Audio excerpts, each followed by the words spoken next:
اچھا اب اس گناہ کے لیے تیار ہونا. اور جب وہ دونوں قریب آ گئے، گناہ کے سب دروازے بند ہو گئے، سب سلسلہ، کوئی دیکھنے والا نہیں. اس خاتون جو اللہ سے ڈرتی تھی اس نے کہا دیکھو کوئی نہیں دیکھ رہا مگر خدا دیکھ رہا ہے، کوئی نہیں دیکھ رہا مگر خدا سن رہا ہے، کوئی نہیں یہاں پر مگر خدا یہاں پر موجود ہے. اس اللہ کی ولیہ، اس کے عقیدے نے، اس کلمے کی برکت نے اس گناہگار شخص کو جس نے مال بھی دے دیا اس کو گناہ سے بچا دیا. حضور سیدنا خواجہ غریب نواز نے یہی نوازش فرمائی امت کے اوپر کہ انہوں نے لوگوں کی خدمت بھی کی، لوگوں کی مدد بھی کی، لوگوں کو کھانا بھی کھلایا اور لوگوں کو عقیدہ بھی عطا فرما دیا. اب اگر حضور کے نام پر کوئی کاروبار کرے تو یہ اس کا اپنا معاملہ ہے. کوئی سیدنا غوث اعظم کے نام پر دنیا کا کاروبار کرے یہ اس کا اپنا معاملہ ہے. یہاں پر غلطی یا نقص اولیاء کی زندگیوں میں نہیں ہوتا. جس طرح بہت سے علماء دیوبند نے بڑی اچھی اچھی باتیں بھی لکھی ہوئی ہیں لیکن ان کا کوئی ماننے والا آج اس کا ذکر نہیں کرے گا. جس طرح اعلیٰ حضرت کی بڑی خوبصورت باتیں موجود ہیں جو ہم سے مخفی ہیں لیکن لوگ اپنے کاروبار کی وجہ سے اس کا ذکر نہیں کریں گے. لیکن جب اللہ کا تعلق، اللہ کی محبت نصیب ہو جائے تو پھر کوئی شخص یہ نہیں دیکھتا کہ یہ مجھ سے راضی ہو جائے گا یا مجھ سے ناراض ہو جائے گا، وہ حق بات بیان کرتا ہے. اور رسول اللہ صلی اللہ علیہ وسلم فرماتے ہیں کہ اگر فاطمہ بنت محمد بھی اس کام کا ارتکاب کر دیتی تو دنیا دیکھتی لقطع محمد. حضور نبی پاک صلی اللہ علیہ وسلم اپنی بیٹی کا ہاتھ بھی کاٹ دیتے. اور حضور نے فرمایا کہ پہلے لوگ اس لیے تباہ ہوئے کہ انہوں نے غریبوں پر شریعت نافذ کی، غریبوں پر قانون نافذ کیا اور امیروں کو اس سے مستثنا کر دیا. سیدنا خواجہ غریب نواز کا جو پیغام ہے وہ کیا ہے؟ حضور کی حدیث ہے، اس کی صورت میں سناتا ہوں. حضور نے فرمایا اللہم انی اسألک فعل الخیرات، اے اللہ میں نیکی کی توفیق، نیکی کے کاموں کی التجا کرتا ہوں، تو مجھے نیک کام کرنے کی توفیق عطا فرما. وترک المنکرات، مجھے ہر غلط کام سے محفوظ فرما دے. وحب المساکین، تو مجھے مسکینوں میں رکھ اور مسکینوں سے محبت کرنے کی توفیق عطا فرما. خواجہ غریب نواز نے مسکینوں سے محبت کی. He loved the poor people. He looked after their problems. He solved their problems. He went with them. He sacrificed his time. And that's why all these poor people, they were practicing wrong religions. But then finally Allah blessed them to say La ilaha illallah Muhammad Rasulullah. And this is a very accepted fact, open accepted fact, well known fact. یہ حقیقت ہے کہ 90,000 سے زائد لوگ حضرت خواجہ غریب نواز، آپ کی کرامت، آپ کی تعلیمات، آپ کی محبت اور آپ کے تعلق انسانی کی وجہ سے اللہ پاک نے ان کو کلمے کی دولت عطا فرمائی. آج بھی امریکہ میں لوگ مسلمان ہوں گے لیکن اس طریقے سے جو سیدنا حضور معین الدین چشتی رحمۃ اللہ علیہ کا طریقہ ہے. آج بھی عورتیں مسلمان ہوں گی، شرابی توبہ کریں گے اور اللہ کی طرف آئیں گے اگر ہم نے وہ طریقہ اختیار کر لیا. اگر ہم ہر جمعے کے دن بھی اپنے غیر مسلم پڑوسیوں کو اپنے گھر سے جو کھانا ہم استعمال کرتے ہیں ان کو شیئر دیں تو آپ کا کیا خیال ہے کہ وہ دوری کتنی قرب میں بدل جائے گی، مائیت میں بدل جائے گی اور اس کی فکر مسلمان کے بارے میں بڑی مختلف ہو جائے گی. حضور معین الدین چشتی رحمۃ اللہ علیہ نے کوئی نئی چیز تو نہیں دی تھی لوگوں کو. ان کو اس حدیث کا پتہ تھا کہ حضور نے فرمایا کہ اپنی ازواج مطہرات سے فرمایا کہ اگر بکری کا ایک کھر بھی موجود ہے حلال اور اس پائے کو پکایا جا رہا ہے، ایک پائے کو، تو اس میں عائشہ زیادہ پانی ڈالا کرو رضی اللہ تعالیٰ عنہ، تاکہ اس کا کچھ شوربہ، اس کا کچھ حصہ پڑوسی کو دیا جائے. اور پڑوسی کی 3 قسمیں بیان فرما دی اسلام نے. مسلمان بھی ہو، رشتہ دار بھی ہو، محض پڑوسی ہو، پر پڑوسی ہے وہ، اس کے پڑوس کا حق ہے. اس پر عمل حضرت خواجہ معین الدین چشتی رحمۃ اللہ علیہ نے فرمایا. آپ نے یہ نہیں دیکھا کہ یہ ہندو مت کا شخص ہے، یہ بدھسٹ ہے، یہ فلاں مذہب کا ہے.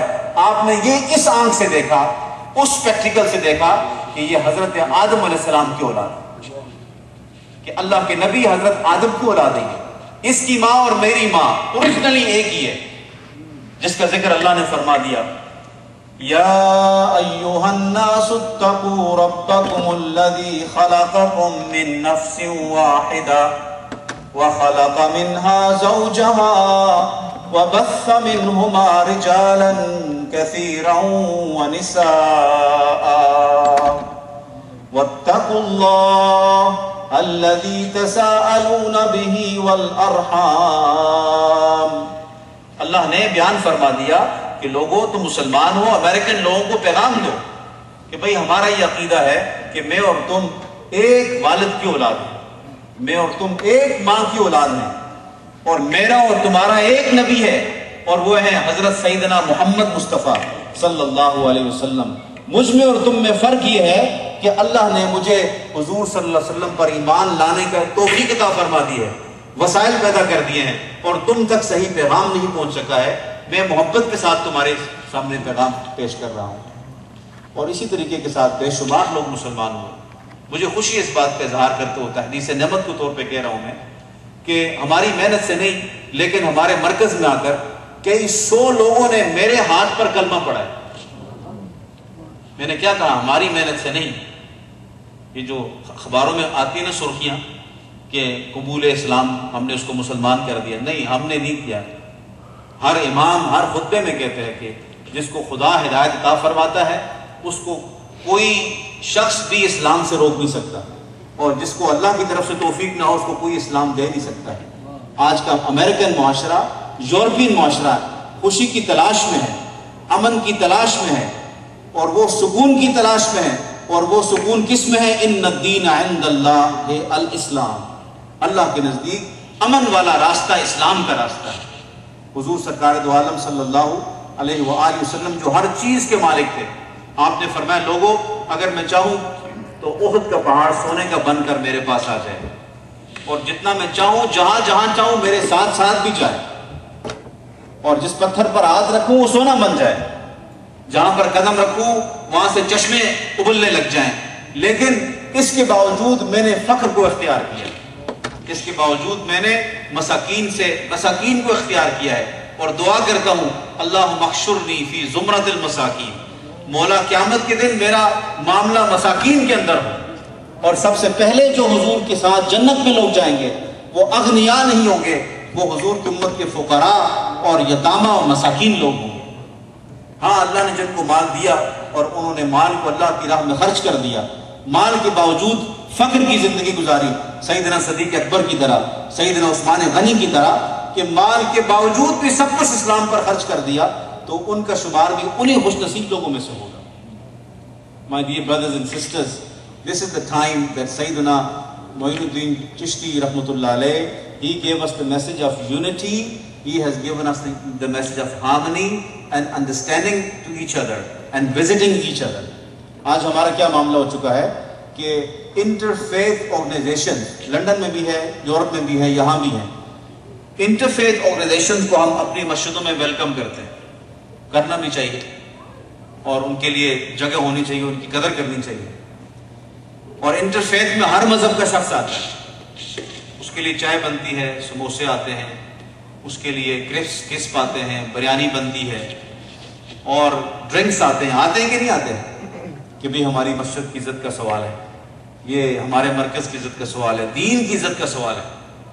لیکن جن کا ہم نماز جنازہ پڑھتے ہیں اور کہتے ہیں اللہم اغفر لحینا ومیتنا وشاہدنا وغائبنا وصغیرنا وکبیرنا وذکرنا وانثانا، جنازہ پڑھتے ہیں کہ نہیں پڑھتے؟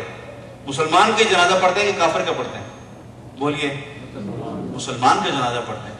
جس مسلمان کا جنازہ پڑھتے ہیں، جنازے کے وقت اس کے لیے دعا کرتے ہیں، اے اللہ اس کی بخشش فرما، اے اللہ اس پر کرم فرما، اس کی قبر کو آسان فرما.